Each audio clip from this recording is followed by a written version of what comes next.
¿Qué ocurrió realmente en los últimos días de Adán y Eva, los primeros seres humanos según la Biblia? Todos conocemos la famosa historia de su creación y su caída. Adán, el primer hombre, fue formado del polvo de la tierra, y Eva, la primera mujer, creada de la costilla de Adán.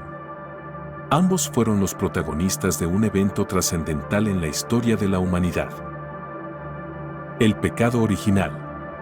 Este acto de desobediencia, al comer del árbol del conocimiento del bien y del mal, trajo consigo el conocimiento de la dualidad entre lo bueno y lo malo y marcó el inicio de la humanidad en un estado caído y separado de la plenitud divina. ¿Pero qué sucedió realmente después de que fueron expulsados del jardín del Edén? La historia a menudo se queda en la caída, pero pocas veces se habla de cómo fue la vida de Adán y Eva en el exilio, lejos de la presencia inmediata de Dios. ¿Vivieron décadas? ¿Siglos? ¿Cómo enfrentaron el dolor de haber perdido el paraíso? ¿Cómo fue el final de sus días?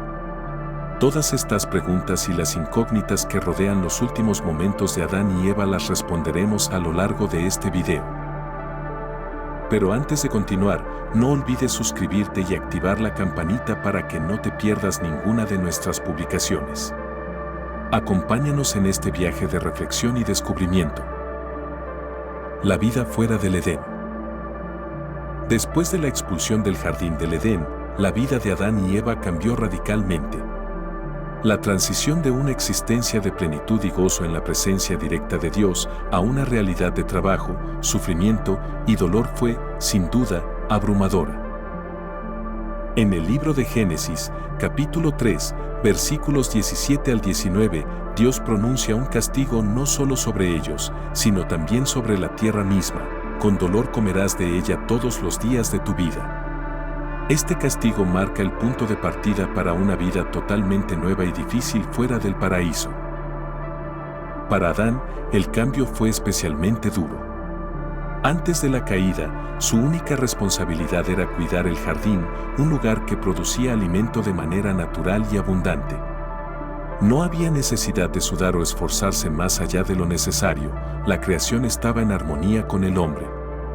Sin embargo, tras la maldición, la tierra se volvió hostil y rebelde. Adán tuvo que aprender a arar, plantar y cosechar, siempre con el sudor de su frente. El trabajo, que antes era una fuente de satisfacción, ahora se transformó en una lucha diaria por la supervivencia. La tierra, que antes proporcionaba frutos fácilmente, ahora se llenaba de espinas y maleza, exigiendo un esfuerzo constante día tras día. Adán enfrentó así no solo el cansancio físico, sino también el desgaste emocional de mantener a su familia en este nuevo y duro mundo. Eva y la maternidad en un mundo caído.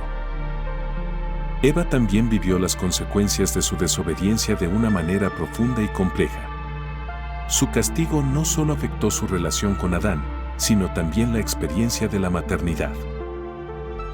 Dios le dijo que multiplicaría los dolores en el parto, lo cual no solo alude al dolor físico, sino también a la carga emocional y a las dificultades de criar hijos en un mundo marcado por el pecado y la imperfección. A pesar de ello, Eva asumió su papel como madre de toda la humanidad. Junto a Adán, comenzó a formar una familia y el nacimiento de sus hijos, Caín y Abel, representó un momento de esperanza y renovación en medio de las dificultades de la nueva vida. Criar a sus hijos en un ambiente hostil y lleno de incertidumbre era un desafío constante. Aunque la llegada de sus hijos simbolizaba una continuidad en el propósito de Dios para la humanidad, Eva enfrentó el dolor y la tristeza al ver a sus descendientes sufrir las consecuencias de sus propios actos. La historia de Caín y Abel, en la que uno mata al otro, es un recordatorio del peso que el pecado había traído al mundo.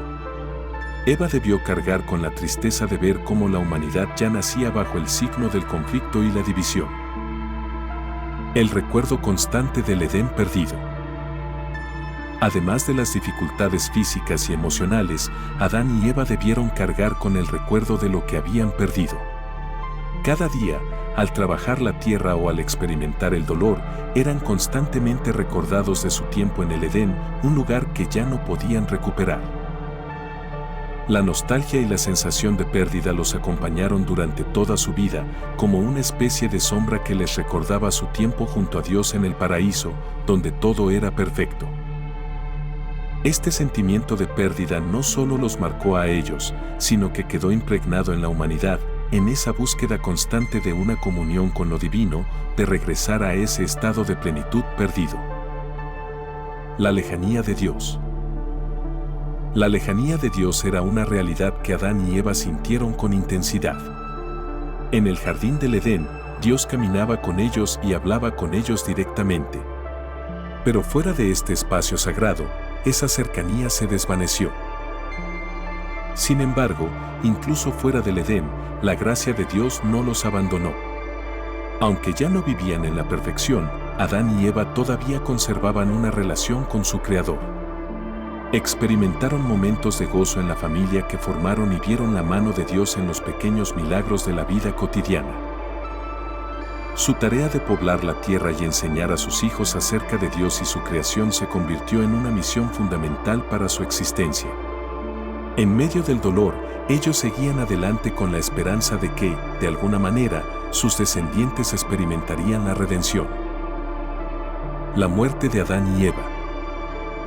Aunque la Biblia no ofrece detalles específicos sobre los últimos momentos de Adán y Eva, algunos textos apócrifos, como el libro de la vida de Adán y Eva, intentan llenar esos vacíos, brindando una narrativa más detallada y reflexiva sobre el fin de los primeros seres humanos. En este texto, se describe que Adán, al acercarse a la muerte, enfermó gravemente. Sintiendo que su final estaba cerca, pidió a su hijo Set que intercediera ante Dios para pedir misericordia. Set, obedeciendo a su padre, intentó buscar una respuesta divina. En su lugar, fue el arcángel Miguel quien se apareció y le explicó que el momento de la muerte de Adán estaba cerca. Este ángel le reveló a Set que los 930 años de vida que Dios había asignado a Adán, según el Génesis, estaban por cumplirse. En sus últimos momentos, Dios permitió que Adán tuviera una visión del futuro, mostrándole la llegada de un Redentor que liberaría a la humanidad del pecado. Esta visión fue un consuelo para Adán, quien, a pesar de haber sido el primero en desobedecer a Dios, murió con la esperanza de que un día su descendencia sería redimida. Eva, por su parte, también vivió sus últimos años marcada por el arrepentimiento. Al igual que Adán, sintió profundamente las consecuencias de su error en el Edén. La narrativa apócrifa retrata a Eva llorando y orando por el perdón, reconociendo el sufrimiento que su desobediencia había traído al mundo. Aunque su muerte no está tan detallada como la de Adán, los relatos sugieren que falleció poco después y que fue enterrada junto a él, simbolizando una unión en la muerte tras una vida de arrepentimiento y de búsqueda de redención. En resumen, la muerte de Adán y Eva, según los textos apócrifos, fue un acto de redención y esperanza. Aunque fueron responsables de la caída de la humanidad, también fueron los primeros en experimentar el arrepentimiento y en recibir la promesa de una redención futura. Sus muertes marcan el cierre de un ciclo en la historia humana, desde la creación perfecta en el jardín del Edén hasta la consecuencia inevitable del pecado. El legado de Adán y Eva es, por lo tanto, profundo y multifacético. A través de ellos, vemos tanto la fragilidad humana como la esperanza de la restauración. Su historia tiene un impacto significativo en las creencias sobre la humanidad, la moralidad y la relación con lo divino en la tradición bíblica. ¿Qué piensan sobre el legado de Adán y Eva? ¿Creen que su historia tiene algún impacto en nuestras vidas hoy en día? Dejen sus comentarios abajo, me encantaría saber qué piensan. Si les gustó este video y quieren aprender más sobre historias bíblicas poco conocidas, no olviden suscribirse al canal. Prometo traerles más contenido interesante y profundo, que les hará ver estas historias de una manera nueva. Hasta la próxima, bendiciones.